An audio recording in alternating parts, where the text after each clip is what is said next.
My son handed me eviction papers the day after his inheritance cleared. I'm Frank Miller, 62 years old, and I raised an ungrateful Harvard MBA. Rick thought that $55 million made him untouchable. Thought his fancy degree gave him the right to call me an embarrassing blue-collar relic who was dragging down his image. He had big plans for our family home, turning it into something worthy of his new social circle.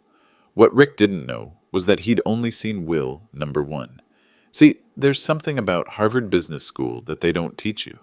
They don't teach you to respect the hands that built everything you're standing on. They don't teach you that wisdom doesn't always come with a diploma. And they definitely don't teach you to check your facts before you burn your bridges. If you're watching this, please subscribe and let me know where you are watching from. Because Rick was about to learn that some lessons can only be taught the hard way. Let me paint you a picture of how my own son treated me in those final weeks. Rick had moved back into our family home after his mother passed.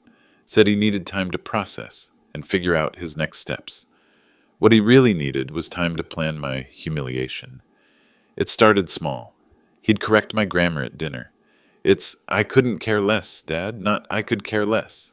Always with that smirk, always followed by, "maybe if you'd gone to college." Then came the text messages to his friends. I saw them on his phone when he left it charging in the kitchen.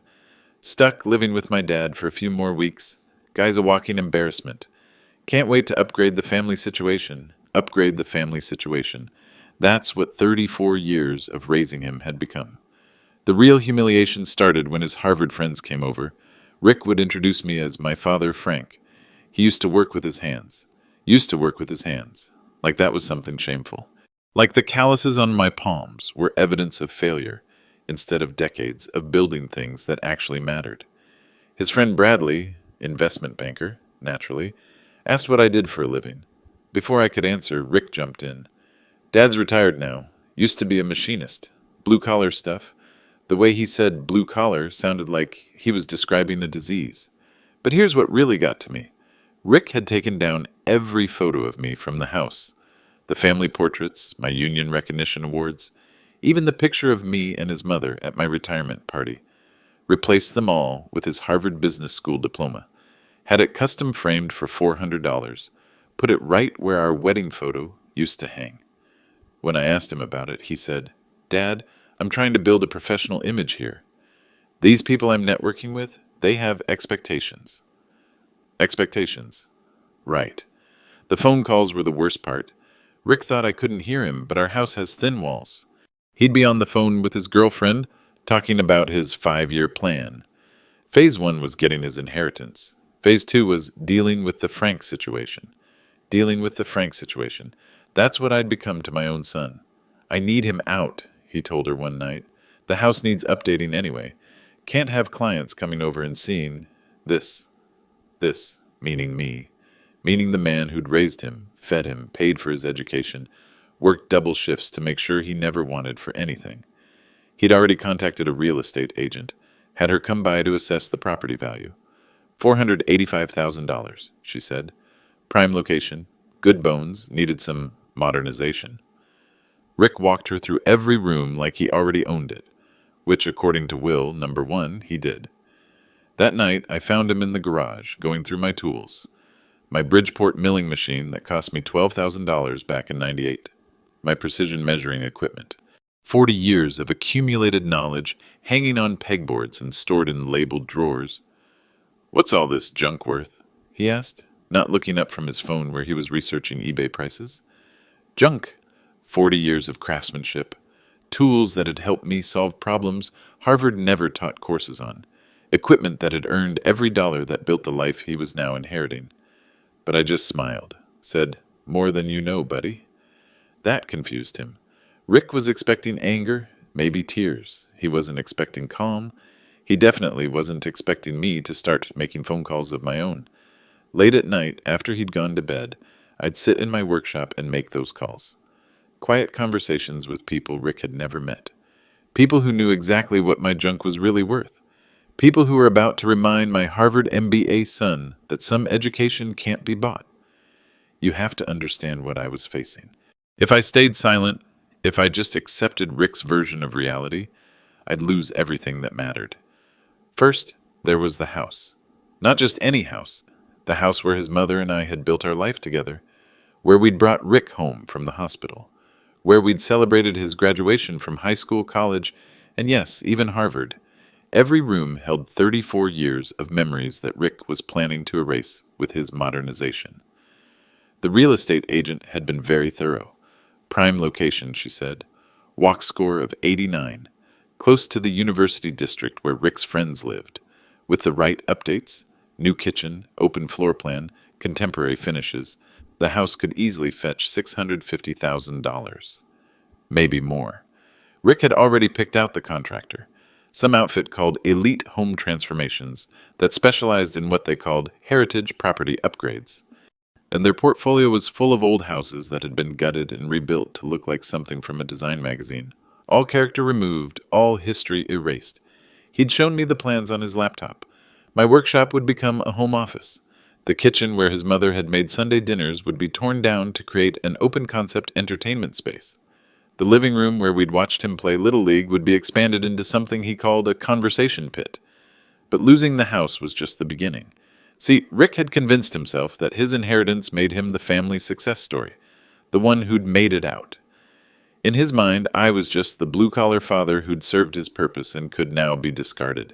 He'd already started telling people that story. I found out because Mike Anderson, my old union rep and one of my closest friends, came by to warn me. He'd run into Rick at a coffee shop downtown. Rick was with some of his Harvard classmates, talking loud enough for half the place to hear. "My dad's generation just doesn't understand modern wealth management," Rick had said. "Guy spent 40 years in a factory and thinks that makes him wise. I'm trying to transition the family into the 21st century, but he's stuck in this blue-collar mindset." Blue-collar mindset. Like that was something to be ashamed of. Mike said one of Rick's friends had asked about my background. Rick's response was even worse. "Honestly, I'm not sure what he actually accomplished. Worked with his hands, made an okay living, but never really built anything significant. That's why I went to Harvard, to break that cycle. Never built anything significant. That's when I realized the stakes weren't just financial. Rick wasn't just stealing my house, he was stealing my legacy. In his version of our family story, I was the limitation he'd overcome. The blue-collar ceiling he'd broken through, the embarrassment he'd left behind. And it was working. His girlfriend, Emma, had already started referring to me as Rick's project. As in, "How's your project going?" when she asked about moving me out. I wasn't Frank Miller, the man who'd raised her boyfriend. I was a problem to be solved. The worst part was watching how it affected the few family relationships I had left. Rick's cousin Sarah, my brother's daughter, had always looked up to me. I'd been the one who taught her to change her car's oil, who'd helped her fix her first apartment when the landlord wouldn't. But after a few dinners with Rick and his new crowd, she started looking at me differently. "Uncle Frank," she'd said on our last phone call, "maybe Rick has a point about updating things. You've worked so hard for so long, maybe it's time to let the next generation take over. The next generation." Like I was some relic from a bygone era, instead of a man with 34 years of knowledge that Rick couldn't Google. But here's what really kept me up at night. Rick was about to make the biggest mistake of his life, and his arrogance was preventing him from seeing it. He thought that $55 million made him untouchable, thought his Harvard MBA made him smarter than everyone who came before him. What he didn't know was that I'd spent the last 30 years building something that made his inheritance look like pocket change. Something he was about to lose because he'd never learned the most important lesson of all. Always check your facts before you burn your bridges. Because in exactly 72 hours, Rick was going to throw a party to celebrate his new life. And every single person in that room was going to learn what Frank Miller had really been building all these years. The dinner party was Rick's idea. A networking event, he called it. Translation, a chance to show off his inheritance and introduce his new social circle to the upgraded family situation. He'd invited 12 people, all Harvard MBAs, investment bankers, or consulting partners, the kind of people who wore their credentials like armor and measured success and portfolio values. Rick had spent $2,000 catering the event, hired some upscale outfit called Metropolitan Dining Solutions. Their servers wore black ties and spoke in hushed, professional tones. The whole thing felt like a wake for the family I used to know. I wasn't supposed to be there. Rick had made that clear. Dad, this is really a professional thing. Maybe you could find somewhere else to be tonight. But it was still my house, at least until the paperwork went through, so I stayed. Rick introduced me to his guests like I was part of the decor. This is my father, Frank. He's transitioning into retirement. Transitioning into retirement, like I was some kind of corporate restructuring project. The conversations were exactly what you'd expect. Talk about market volatility, merger opportunities, portfolio diversification. The kind of abstract financial discussions that happen when people who've never built anything try to sound important. That's when Rick made his first mistake. One of his guests, a partner at some consulting firm called Strategic Solutions Group, started talking about aerospace investments. The defense sector's been volatile, he said, but there's real opportunity in aerospace innovation, particularly in component manufacturing. Rick jumped in immediately. Absolutely. The key is identifying undervalued patents in the space. Most of the innovations coming from smaller players who don't understand their own intellectual property value. I almost choked on my coffee. The consultant nodded approvingly. Exactly. We've been advising clients to acquire patent portfolios in areas like bearing systems, turbine efficiency, propulsion components. The original inventors usually have no idea what their work is worth. Total blue-collar mindset, Rick added. These guys invent something useful, file the paperwork, then just leave money on the table. They don't understand licensing, royalty structures, strategic partnerships. Blue-collar mindset. There it was again. I set down my coffee cup. Rick, could you remind me which aerospace companies your firm consults for? The question caught him off guard. Several major players, Dad. Why? Just curious about your expertise in the field. Rick's chest puffed up. Well, I've been researching the sector extensively. Boeing, Lockheed, Raytheon, the entire supply chain. Boeing. I nodded slowly. Interesting company. Massive revenue potential, the consultant agreed, though they source components from hundreds of smaller manufacturers, patent holders who probably don't even realize what their innovations are worth. Absolutely, Rick said. Take something like bearing systems. Simple mechanical improvements that could be worth millions in licensing fees. But the original inventors, usually factory workers, technicians, they just don't have the business sophistication to monetize their ideas. Factory workers, technicians. The room was listening now. Rick was in his element, playing the role of the sophisticated business analyst, explaining complex market dynamics to his impressive social circle. The real opportunity, he continued, is in acquiring these undervalued patent portfolios and properly structuring the licensing agreements. Most of these blue-collar inventors would probably sell their rights for a fraction of their actual value. Blue-collar inventors. I stood up, walked over to the kitchen counter where I'd left my phone. Rick was still talking, but I wasn't listening anymore. I was thinking about the locked filing cabinet in my workshop, about the folders full of documentation that Rick had never bothered to examine. Dad? Rick's voice had an edge to it. Everything okay? I turned back to face the room. 12 Harvard MBAs and consulting partners, all looking at me with the kind of polite attention you give to someone's elderly relative at a social gathering. Just thinking about what you said, Rick, about blue-collar inventors not understanding their intellectual property value. Right. Rick relaxed. It's actually a perfect example of why education matters. Business education specifically. Absolutely, his girlfriend Emma chimed in. Rick's always talking about how his generation needs to think more strategically than their parents' generation. Their parents' generation. Tell me something, Rick, I said, my voice staying perfectly calm. In all your research on aerospace patents, did you ever look into the inventor behind bearing system patent number 5,923,891? The room went quiet. Rick's face showed the first flicker of uncertainty I'd seen all evening. That's pretty specific, Dad. How about patent 6,045,723? Turbine efficiency enhancement device? More silence. The consultant was now looking between Rick and me with obvious confusion. Dad, I don't have those numbers memorized. Of course not. I picked up my phone. But I do. Interesting thing about patent 5,923,891, filed in 1996, inventor listed as Frank Miller. That's me. Rick, you could have heard a pin drop. Rick's mouth opened, then closed. His girlfriend's wine glass stopped halfway to her lips. The consultant was staring at me like I'd just revealed I was actually Atman. Patent 6,045,723, I continued. Also, Frank Miller. Filed in 1998. Both patents are currently generating about $1.2 million annually in licensing fees. I looked directly at Rick. From Boeing. The room erupted in confused murmurs. Rick was frantically trying to process what I'd just said, but his Harvard-trained brain couldn't quite make the connections. That's not possible, he finally managed. I smiled.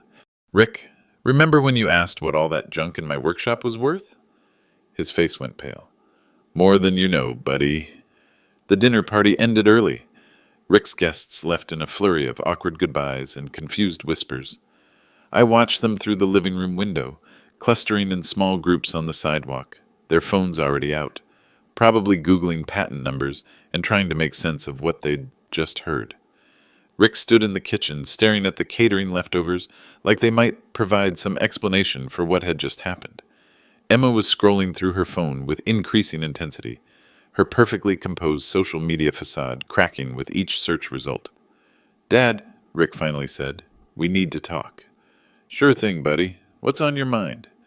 The calm tone in my voice seemed to unnerve him more than anger would have. He was expecting a confrontation, a dramatic reveal, something his MBA training had prepared him to handle. Instead, he got a conversation. Those patent numbers, are they real? Very real. And they're yours? Frank Miller is listed as the sole inventor on both applications, filed through Boeing's Internal Innovation Program between 1996 and 1998. Emma looked up from her phone. Rick, I'm finding multiple references to these patents. Your dad's name is all over the aerospace industry databases. Rick slumped into one of the kitchen chairs. But you never mentioned, you never asked. That was the truth. In all Rick's planning, all his networking conversations about aerospace investments and patent portfolios, he'd never once thought to ask his blue-collar father what exactly he'd been doing for 34 years at Boeing. How much? Rick's voice was barely a whisper. How much what? How much are they worth? I walked over to the coffee maker, poured myself a fresh cup. The kitchen felt different now, smaller somehow, like the walls were closing in on Rick's certainty about how the world worked. That's an interesting question, Rick. Depends on how you calculate value.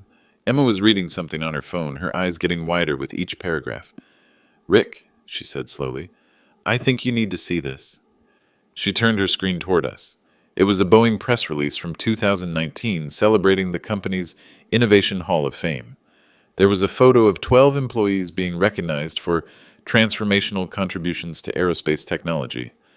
Third from the left, wearing a basic blue button-down shirt and looking slightly uncomfortable in the spotlight, was me.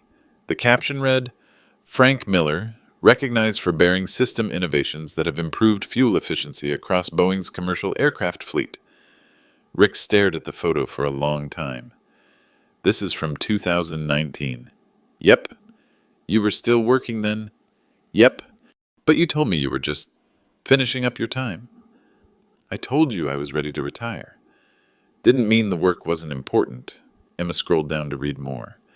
It says here that Miller's innovations have saved Boeing an estimated $200 million in fuel costs over 20 years. Rick's face went through a series of expressions. Confusion, realization, something that might have been panic. Dad, how long have you known about my inheritance plans? Since you started making phone calls about real estate agents?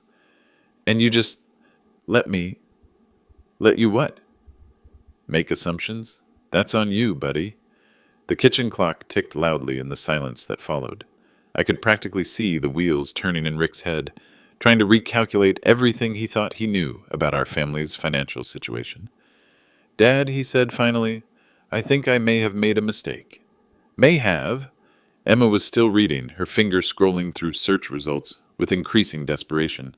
Rick, there's a whole Wikipedia page about aerospace patents. Your dad's work is referenced in like 20 different articles. Rick rubbed his forehead. Why didn't you tell me? When would have been a good time? Between you calling my work junk and planning to turn my workshop into a home office. He winced. I didn't know. No, Rick? You didn't ask. Outside, I could hear a car pulling into the driveway. Then another. Rick looked toward the window with something approaching dread. Expecting someone? I asked. No, but... He paused, checked his phone. Oh no. What? Tomorrow's the Strategic Solutions Group quarterly meeting. I may have mentioned to some people that I had connection in the aerospace patent space. I smiled. Connections. Right. This was about to get very interesting. The Strategic Solutions Group quarterly meeting was held at the Marriott downtown. Top floor, corner conference room with floor-to-ceiling windows overlooking the city. The kind of venue designed to make everyone feel important. Rick had insisted I come, not because he wanted me there, but because he was starting to realize he might need me there. His confidence from the dinner party had evaporated completely, replaced by a desperate kind of energy that reminded me of his high school years when he'd oversold his knowledge on a test he hadn't studied for. The meeting started at 2 p.m. By 1:45, Rick was sweating through his $300 dress shirt. Dad, he whispered as we walked into the hotel lobby, maybe you could just keep things simple? Don't mention specific numbers unless someone asks directly? Sure thing, buddy. But Rick's problem wasn't what I might say. His problem was what he'd already said. The conference room held about 30 people. Senior partners, consulting directors, a few clients from major corporations. The kind of room where careers got made or destroyed based on the credibility of your presentations. Rick was scheduled to give a 15-minute overview of emerging opportunities in aerospace patent acquisition. According to the agenda, he was going to discuss undervalued intellectual property assets in the component manufacturing sector and strategic approaches to working with blue-collar inventors. Blue-collar inventors. He'd actually put that phrase in writing. The presentation started well enough. Rick had prepared professional slides, industry statistics, market analysis charts. He looked confident, sounded informed, hit all the right buzzwords about strategic positioning and market inefficiencies. Then came the questions. Rick, said a senior partner named Margaret Wheeler, you mentioned working directly with patent holders. Do you have specific examples of successful negotiations? Rick's PowerPoint slide showed a generic chart about value optimization. He clicked to the next slide. Absolutely. In fact, I have direct family connections to this space that provide unique insight into the inventor mindset. Family connections. My chest tightened. Could you elaborate? Asked a client from Raytheon. Well, Rick said, glancing at me in the back of the room, my father has worked in aerospace manufacturing for over 30 years. He provides valuable perspective on how blue-collar innovators approach intellectual property. Blue-collar innovators. There it was again. Margaret leaned forward. What kind of manufacturing? Component development. Bearing systems, primarily. At Boeing, interesting. Boeing's bearing technology has been industry-leading for decades. Very sophisticated engineering. Rick nodded enthusiastically. Exactly. Though many of the original inventors don't fully understand the commercial applications of their work. A man in a Navy suit raised his hand. Rick, when you say family connections, are you talking about general industry insight or specific patent knowledge? This was the moment. Rick could have backed down, explained that his father was just one factory worker among thousands, kept things general and safe. Instead, his Harvard MBA ego took over. Specific patent knowledge, Rick said confidently. My father's work has resulted in several key innovations that are currently generating significant licensing revenue. The room got very quiet. Margaret was taking notes. The Raytheon client had opened his laptop and was typing. Could you be more specific about the innovations? Margaret asked. Rick looked back at me again. I could see the calculation in his eyes. He was committed now, in front of 30 senior executives, and his only choice was to double down or admit he'd been bluffing. Bearing system optimization, he said. Turbine efficiency improvements. Technologies that have saved Boeing millions in operational costs. That's quite impressive, said the Navy suit man. Mind if I ask your father's name? I might know his work, and there it was. The moment Rick realized he'd painted himself into a corner with no way out. Frank Miller, Rick said, his voice barely audible. The Navy suit man's eyebrows shot up. Frank Miller? From Boeing's Innovation Hall of Fame? The room erupted in murmurs. People were pulling out phones, typing frantically. Margaret Wheeler was staring at me with undisguised interest. "Mr. Miller," she called out, "would you mind joining us up here?" I walked to the front of the room slowly, taking my time. Rick's face had gone completely pale. His PowerPoint presentation about working with blue-collar inventors was still projected on the wall behind him. "Mr. Miller," Margaret continued, "I have to say, we've been following your work for years. Patent 5,923,891 revolutionized bearing efficiency across the industry." "Thank you," I said simply. "And patent 6,045,723, the turbine enhancement system. That's generated what? Over $30 million in licensing revenue?" "Closer to $40 million, I corrected. "But who's counting?" The room went dead silent. Rick was staring at me like I'd just announced I was from Mars. Margaret looked back and forth between Rick and me. "Rick, when you talked about working with blue-collar inventors who don't understand their intellectual property value, were you referring to your father?" Rick's mouth opened and closed like a fish out of water. "Because," Margaret continued, "Frank Miller is one of the most successful patent holders in the aerospace industry. His licensing agreements are considered the gold standard for inventor compensation." A woman from Lockheed raised her hand. "Mr. Miller, we've actually been trying to reach you for months about a potential consulting arrangement.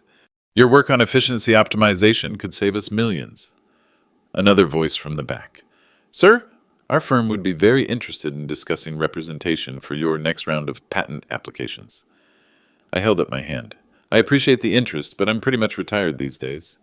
Rick found his voice finally. "Dad, why didn't you tell me any of this?" The entire room turned to look at him. 30 senior executives, waiting for me to explain why my own son didn't know about my professional accomplishments. "Rick," I said gently, "you never asked. You were too busy explaining to everyone how blue-collar inventors don't understand intellectual property value." Margaret Wheeler was writing furiously in her notebook. The Raytheon client was openly staring. Someone in the back actually laughed.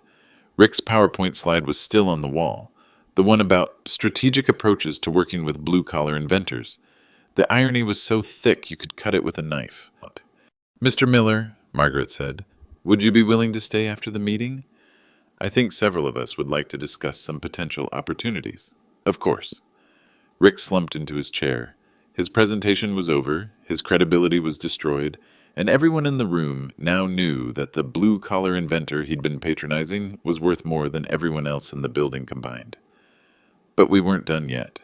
Because as the meeting broke up and people started gathering around me with business cards and consulting offers, my phone buzzed with a text message.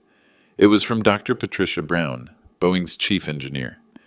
"Frank, saw the news about Rick's presentation online. Boeing team is at the Marriott for a conference. Mind if we stop by?" I looked at Rick, who was still sitting in his chair, staring at his failed PowerPoint presentation. "Rick," I said, "I think there are some people you should meet." Dr. Patricia Brown arrived 20 minutes later with 3 other Boeing executives. You could tell they were important people the moment they walked into the hotel lobby. The kind of confident authority that comes from running billion-dollar engineering projects. Rick was still in the conference room trying to explain to Margaret Wheeler how he'd mischaracterized his father's background. The conversation wasn't going well. Margaret had that look people get when they realize they're talking to someone who's fundamentally untrustworthy. "Frank," Dr. Brown called out as she approached our table. "Good to see you. We heard through the grapevine that you were here." Patricia was Boeing's chief engineer for commercial aircraft systems. I'd worked with her team for 15 years, though Rick had never bothered to learn the details of those collaborations. The 3 executives with her were equally impressive. James Carter, VP of Innovation, Lisa Rodriguez, Director of Patent Strategy, and Michael Davis, head of Boeing's Supplier Relations Program. Rick's eyes widened as he watched this parade of corporate heavyweights make their way over to shake my hand. Margaret Wheeler had stopped mid-sentence, clearly recognizing the Boeing team from industry conferences. "Patricia," I said, standing to greet them. "Good timing. I was just having a conversation with my son about intellectual property values." Rick's face went through several shades of red. "Ah, this is Rick," Patricia said, extending her hand. "Frank talks about you all the time. Harvard MBA, right? Impressive." Rick shook her hand weakly. Yes, ma'am. Thank you. Frank, James Carter interjected, we actually came by to discuss something important. Legal just finished reviewing your patent portfolio for our upcoming congressional testimony on innovation policy. Congressional testimony? Rick's voice cracked slightly. House Subcommittee on Aviation, Lisa Rodriguez explained. We're presenting Frank's work as a case study in successful inventor-company partnerships. Margaret Wheeler had abandoned all pretense of her conversation with Rick and was now openly listening to our discussion. Michael Davis opened his briefcase and pulled out a thick folder. Frank, I know you're retired, but we wanted to show you the latest impact analysis on your innovations.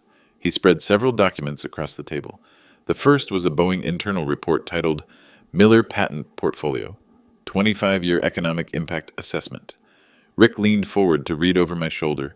I could hear his sharp intake of breath as he saw the numbers. Patent 5,923,891 alone has saved Boeing $47 million in fuel costs, Michael continued.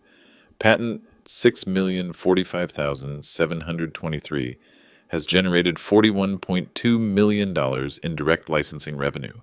And your 2,018 turbine modification patent, 8,234,156, that's projected to save the industry $200 million over the next decade.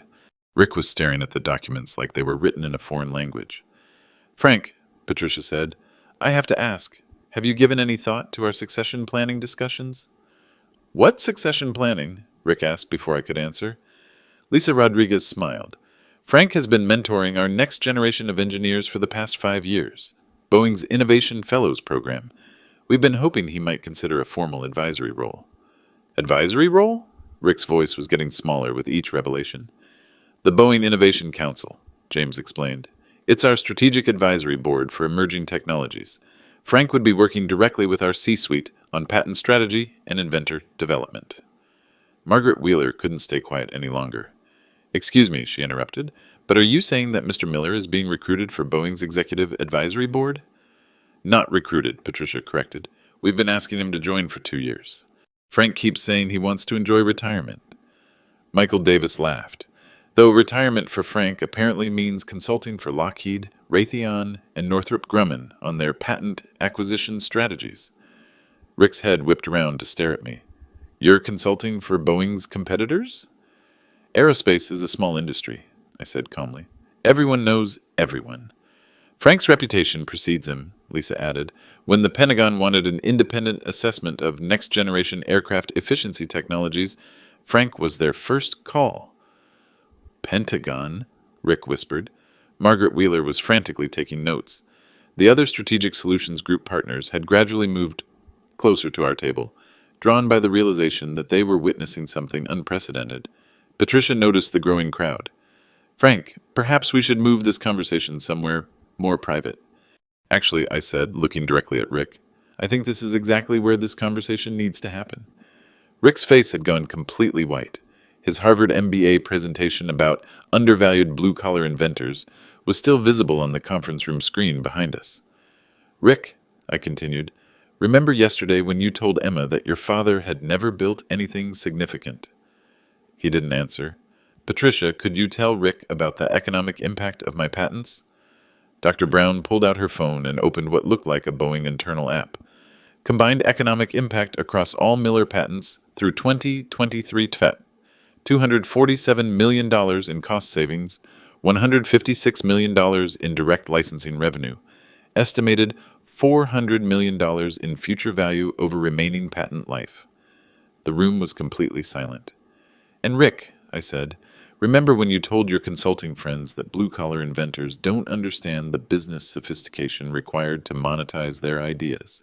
Rick was staring at his shoes. Lisa, could you explain how patent licensing works? Lisa Rodriguez opened her briefcase and pulled out another folder. Frank maintains direct licensing agreements with 17 major aerospace companies. He negotiates his own rates, structures his own royalty schedules, and maintains approval rights over all applications of his technologies. Maintains approval rights? Margaret Wheeler asked. Frank owns his patents outright, James Carter explained. Boeing doesn't own them. We license them. Frank retains full control over how his innovations are used and by whom. Rick finally found his voice. But the inheritance. What inheritance? Michael Davis asked. I reached into my jacket pocket and pulled out a folded document. Rick, this is will number 2, the real one. His hands were shaking as he took the paper. Will number 1 was a test, I continued. Your mother and I designed it to see what kind of man you'd become when you thought you had power over me. Rick unfolded the document. As he read, his face went through expressions I'd never seen before. According to will number 2, I explained to the room, Rick's inheritance is contingent on demonstrating respect for the people who built the foundation of his opportunities. He gets the house, the traditional inheritance, and access to my patent portfolio only if he can prove he understands the value of the work that came before him. Margaret Wheeler leaned forward. And if he can't prove that? Then everything goes to the Frank Miller Foundation for Blue-Collar Innovation, a charity I established last year to provide patent education and legal support to working-class inventors. Rick was still reading, his lips moving silently as he processed the legal language. There's an evaluation period, I continued. 6 months for Rick to demonstrate that he's learned to respect the knowledge and contributions of people whose education came from experience rather than classrooms.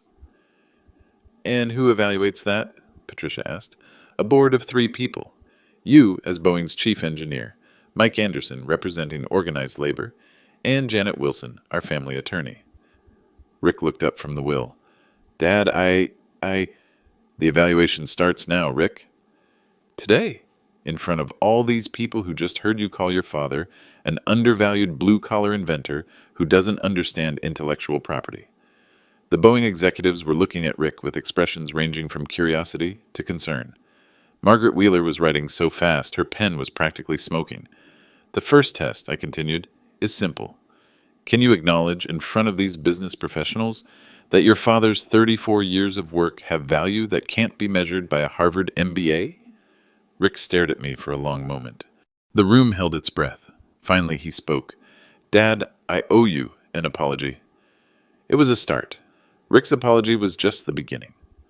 Over the next hour, in front of 30 business executives and 4 Boeing senior leaders, my son had to confront every assumption he'd made about success, education, and the value of different kinds of knowledge.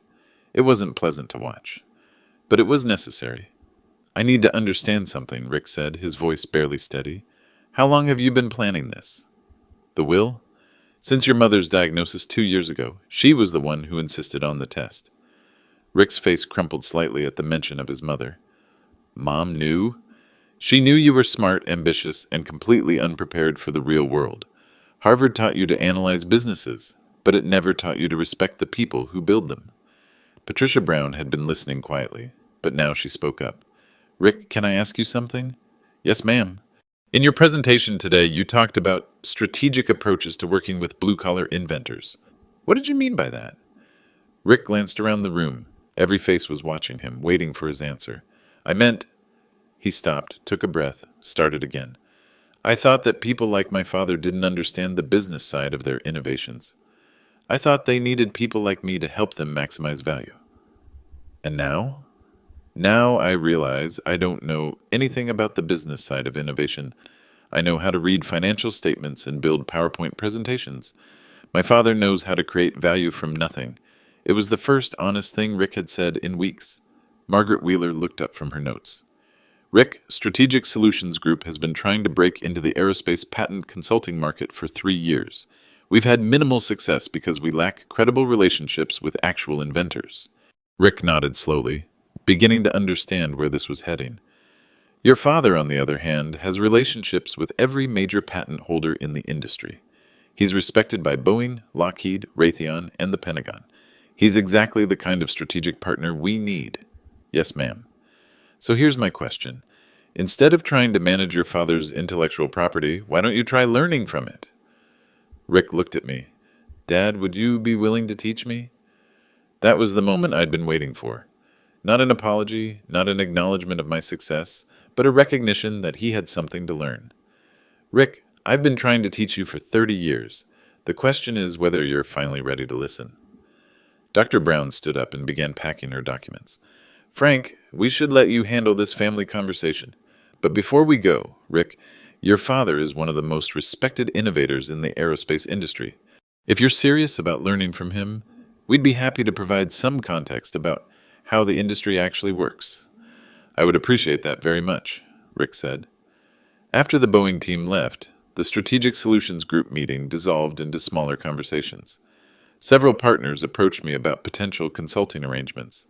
Others pulled Rick aside to discuss how his family connections might benefit the firm, though now they understood that the value flowed from me to Rick, not the other way around. Margaret Wheeler was the last to leave. "Frank," she said, "we'd be very interested in discussing a formal relationship with your foundation. Strategic Solutions Group would like to provide pro bono business consulting to working-class inventors." "That's generous, Margaret. I'll have my attorney send you the details." After everyone had gone, Rick and I sat alone in the empty conference room. His failed PowerPoint presentation was still projected on the wall, slides about undervalued blue-collar inventors that now seemed like artifacts from another era. "Dad," Rick said finally, "I've been an idiot." "Yes, you have." "I mean a complete, total, Harvard-educated idiot." "Harvard didn't make you an idiot, Rick. It just gave you a vocabulary for expressing your ignorance more effectively." He laughed despite himself. "So what happens now?" I reached into my briefcase and pulled out another folder. "Now you start learning. This contains your reading assignments for the next 6 months: patent law, engineering principles, manufacturing processes, and labor history." Rick opened the folder. It was thick. "Your evaluation board meets in December. Patricia will test your understanding of how innovation actually works. Mike Anderson will assess whether you've learned to respect working-class knowledge. Janet Wilson will determine if you're ready to inherit the responsibility that comes with wealth.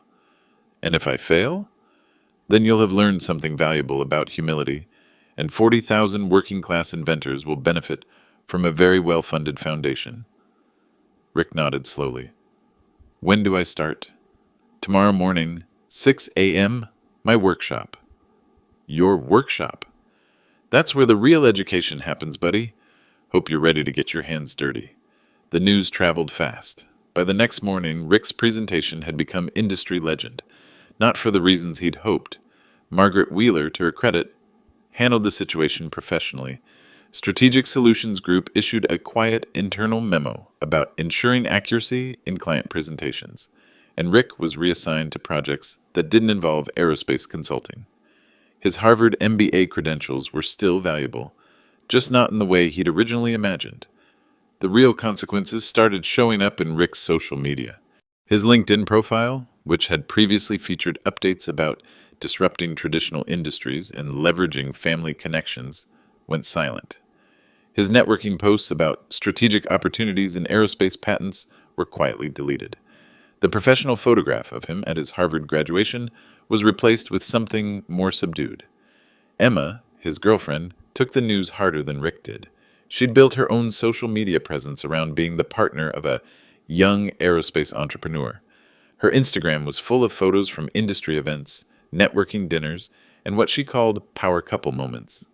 All of that content suddenly looked foolish in light of Rick's public humiliation.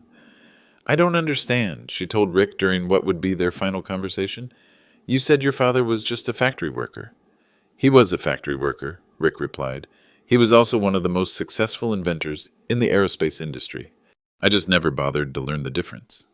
Emma moved out the following week. The professional consequences were more complex. Strategic Solutions Group didn't fire Rick. His Harvard credentials still had value, and his willingness to acknowledge his mistakes had actually impressed some of the senior partners. But his trajectory within the firm changed dramatically.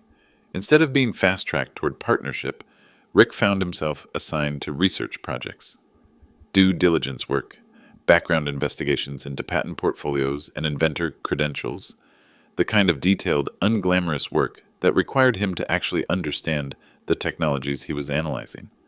"It's probably for the best," Margaret Wheeler told him during his performance review. "You have good analytical skills, Rick. You just need to learn how to apply them to things you don't already think you understand." The Boeing executives, meanwhile, became regular visitors to our house. Dr. Patricia Brown started stopping by every few weeks, ostensibly to discuss technical questions with me, but really to observe Rick's progress. She'd ask him detailed questions about manufacturing processes, patent law, and engineering principles. Rick's answers went from embarrassingly ignorant to surprisingly informed over the course of 3 months. "He's learning," she reported to Janet Wilson, our family attorney. "Slowly, but genuinely." Mike Anderson, my old union rep, was tougher to convince.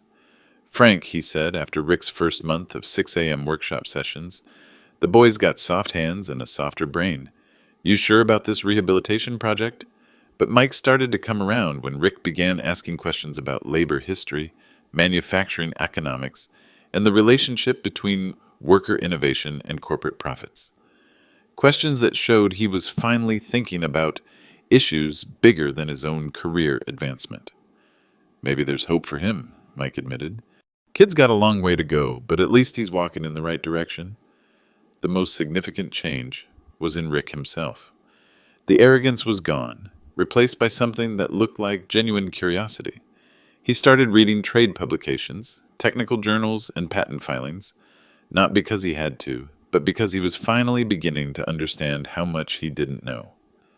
"Dad," he said one morning while we were working on a bearing assembly in my workshop, "how did you know which problems were worth solving?" It was the first question he'd asked that demonstrated real insight. "Experience," I told him. 34 years of watching machines break down and figuring out why. You can't learn that from a textbook, Rick. You have to live it." His hands were getting rougher from the workshop sessions. His dress shirts were stained with machine oil. His Harvard MBA social circle had largely abandoned him, but he was building relationships with people who actually understood how things worked. "I think I'm starting to get it," he said after his 3rd month of evaluation. "Get what?" "Why Mom designed this test. I thought success meant rising above where I came from, but it really means understanding what I'm built on." The evaluation board would meet in December to determine Rick's future, but watching him work in my shop, asking real questions, and learning to value knowledge that couldn't be Googled, I was starting to think he might actually pass. Not because he'd earned his inheritance, but because he'd finally started earning his education. The kind of education that can't be bought with tuition payments or measured with grade point averages. The kind that can only be learned with your hands. December came faster than expected. The evaluation board met on a Tuesday afternoon. Janet Wilson, our family attorney, had booked the conference room at her law firm. Patricia Brown flew in from Seattle. Mike Anderson took time off from the union hall. Rick arrived 30 minutes early, wearing work clothes instead of a suit. His hands showed 6 months of shop work, calloused palms, permanently stained fingertips, the kind of rough skin that comes from building things instead of just talking about them. The evaluation lasted 3 hours. Patricia tested his understanding of engineering principles and patent law. Rick answered with the kind of practical knowledge that can only come from hands-on experience. He didn't just know how patents worked. He understood why they mattered to the people who created them. Mike Anderson asked harder questions about labor history and worker dignity. Rick's answers showed he'd learned to see factory work as skilled craftsmanship instead of manual labor. He talked about innovation coming from the factory floor, about the intelligence required to solve real-world problems under pressure. Janet Wilson focused on character development. Had Rick learned to respect knowledge that came from experience rather than education? Could he work alongside people who hadn't gone to Harvard? Did he understand that wealth carries responsibility to the community that created it? Rick passed unanimously.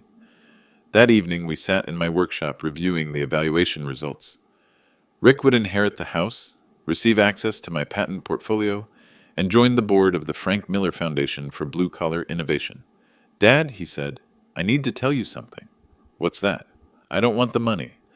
I looked up from the bearing assembly I was cleaning. "Excuse me? I want to earn my own patents first.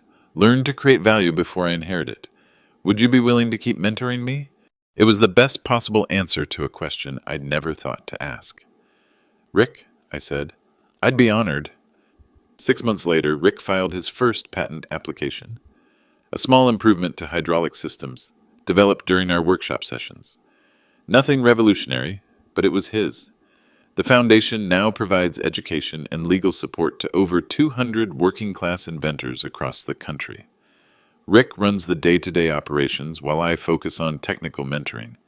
Some lessons can only be learned the hard way, but once learned, they tend to stick. If you've made it this far, I'd love to know what you think. Have you ever had to teach someone that wisdom doesn't always come with a diploma? Let me know in the comments below. And remember, some education can't be bought. It has to be earned.